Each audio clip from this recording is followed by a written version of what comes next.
सीधा रुख करते हैं पप्पू यादव जी का। पप्पू यादव जी, बहुत बहुत स्वागत आपका जी बिहार झारखंड पर। जी नमस्कार। जी नमस्कार। ये जो खबर आ रही है, क्या खबर है? आप ज्यादा बेहतर बता पाएंगे, हुआ क्या है? प्रशासन क्यों पहुंचा आपके घर पर?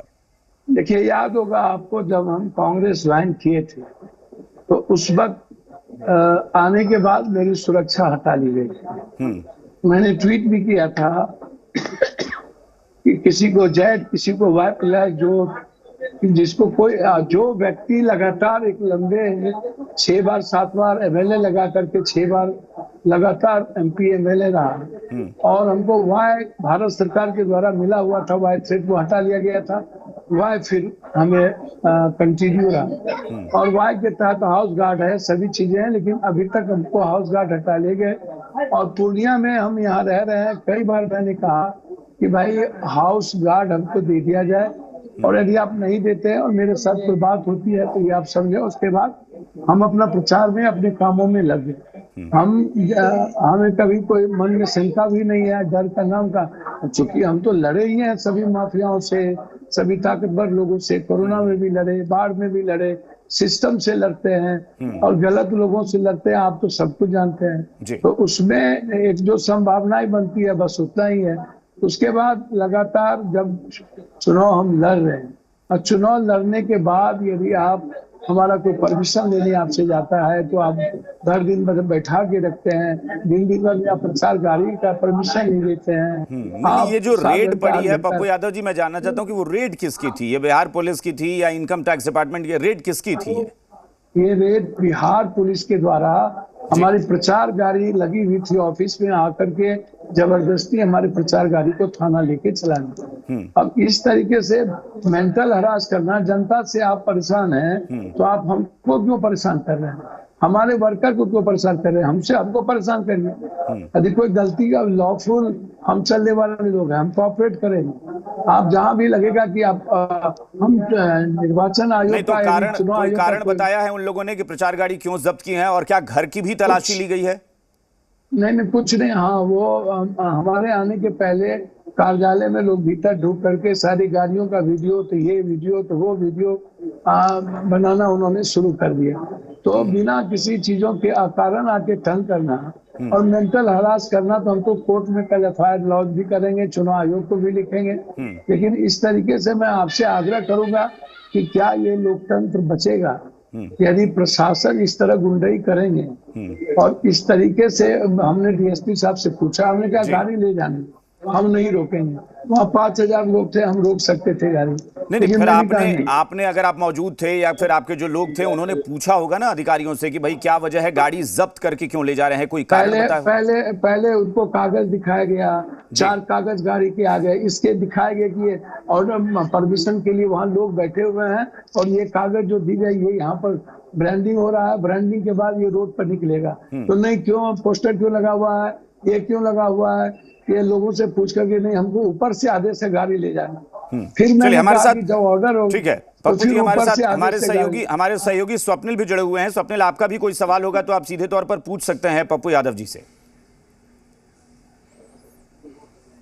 पप्पू जी, आपको क्या लगता है कि ये जो कार्रवाई हुई है, इस कार्रवाई का मोटो क्या है? आपने बताया कि आपको हरास किया जा रहा है, आपके लोग बैठाए जा रहे हैं, लेकिन क्या आपने प्रायर जो आवेदन होता है वो दे रखा था क्या प्रशासन को कि इतनी प्रचार गाड़ियां मेरी हैं, इतनी गाड़ियां निकलती हैं जो चुनाव आयोग का गाइडलाइन? नहीं, पहले तो ये समझिए ना, गाड़ी प्रचार होगी, रोड पर आवाज उठेगा, ध्वनि होगी, तब ना आप रोकेंगे कि प्रचार है या नहीं है। एक तो 4 गाड़ी की ऑर्डर 2 दिन में देता है, एक तो ऑर्डर देने में देर होती है। हमारे लगभग छोटे बड़े गाड़ी मिला के ऑर्डर के लिए वहाँ दिए गए हैं, तो वहाँ ऑर्डर का है वहाँ पर। तो उसके बाद दिखा दिया गया, ये 4 का आज परमिशन मिला, इस गाड़ी का हम लोग दिए हुए हैं, अभी दस्तखत एसडीओ साहब का होना है, जो नहीं हुआ है। तो नहीं, हमको ऊपर से ऑर्डर है गाड़ी ले जाना, हमको ऊपर से ऑर्डर है, हम नहीं जानते हैं ऊपर का फोन है, जो ऊपर का ऑर्डर होगा हम वही फॉलो करेंगे। तो ये इस तरह का टॉर्चर करना, ना तो सुरक्षा दिया गया। हमने कई बार यहाँ के एसपी साहब को चिट्ठी लिखी, बात की, हमको हाउस गार्ड नहीं दिया गया। पप्पू जी आपको रोक रहा हूँ पप्पू जी आपको रोक रहा हूं, देखिए ये बात ठीक है कि गाड़ी ले गई गाड़ी पर कितने आवेदन दिए गए, कितने का अप्रूवल मिला। आपको सुरक्षा का क्या कंसर्न है, इसको लेकर के आप ट्वीट भी करते हैं, तो आपको तो प्रायर मेरी जानकारी में सुरक्षा उपलब्ध थी। या वो तो आपको भी पता है, पहले वाई थ्रेट था, जब सरकार से हटे तो वाई थ्रेट हट के वाई हो गए। तो वाई में हाउस गार्ड है, फिर बॉडी गार्ड है, सारी चीजें हैं।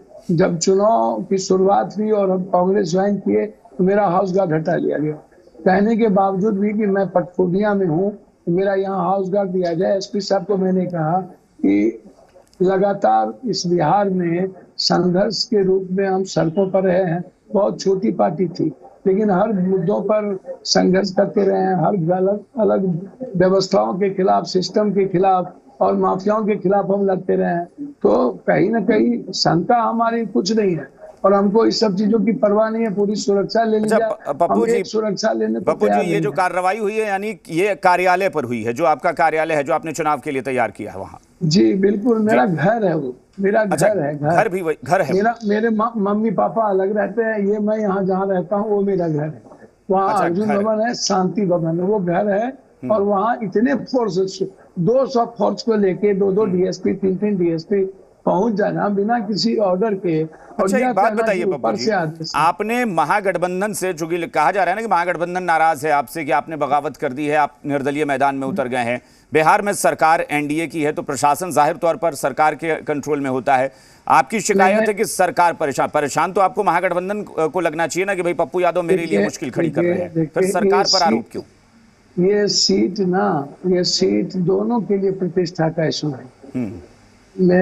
आप इसको ऐसे समझना, ये सीट आप जनता से समझिए। जनता यहाँ कोई जात पात नहीं रही, कोई हिंदू मुसलमान मेरे लड़ने के बाद कोई बैकवर्ड फॉरवर्ड नहीं रहता है।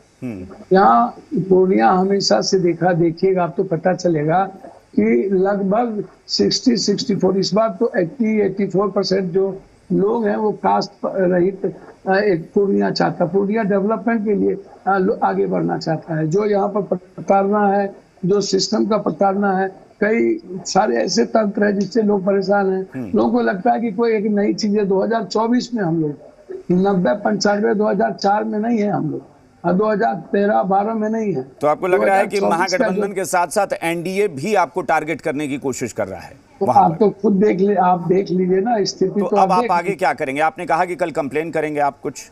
हम कोर्ट भी जाएंगे, कोर्ट कंप्लेन भी करेंगे, चुनाव आयोग को आज रात फैक्स भी करेंगे। और मैं लॉ को ब्रेक नहीं करना चाहता। हम 5000 लोग थे, हम चाहते तो हम धरना पे बैठ जाते, हम चाहते तो गाड़ी रोक सकते थे, या उनसे जन की ताकत तो ज्यादा होती है ना। अब आप जनता से परेशान हो गए तो हमको क्यों मारने के लिए लगे? स्वप्निल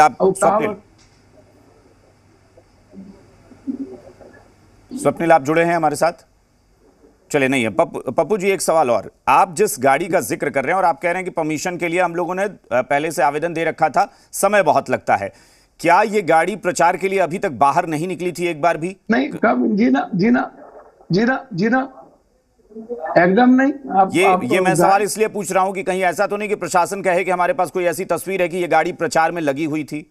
भैया, ये गाड़ी बिल्कुल ब्रांडिंग के लिए, जहां पर सभी लोगों की गाड़ी एसडीओ ऑफिस के सामने में जब जाता है परमिशन के लिए, तो वहीं पर जहां पर एक स्टूडियो है वहां सभी लोगों की गाड़ी की ब्रांडिंग होती है, वही ब्रांडिंग करते हैं, वहीं से ब्रांडिंग होके कार्यालय आता है। कहीं पर यदि किसी क्षेत्र में किसी जगह होता तो आप उसको, कहीं आवाज दे रहा होता तो आप सुना दीजिए। और आप वैसे भी आप आए तो हम आपका सम्मान किए और हमने कहा गाड़ी आप ले जाइए, हम आपका विरोध नहीं किया। विरोध करना चाहते तो हम विरोध कर सकते थे, लेकिन हमने आपको विरोध नहीं किया, कोऑपरेट किया। मैंने उनसे एक आग्रह जरूर किया है कि आप आगे से कोई भी काम लॉफुल कीजिए, हमारे साथ लॉफुल कीजिएगा तो हम कोऑपरेट करेंगे, नहीं कीजिएगा तो फिर मेरे पास जो शस्त्र है जनता का, सड़कों पर चुपचाप बैठ जाना, हम बैठ जाए। चलिए, ठीक है। पप्पू यादव जी, बहुत बहुत शुक्रिया अपनी बात रखने के लिए, हमसे जुड़ने के लिए बहुत बहुत शुक्रिया। तो पप्पू यादव का कहना है कि प्रशासन जो है वो सरकार के इशारे पर उन्हें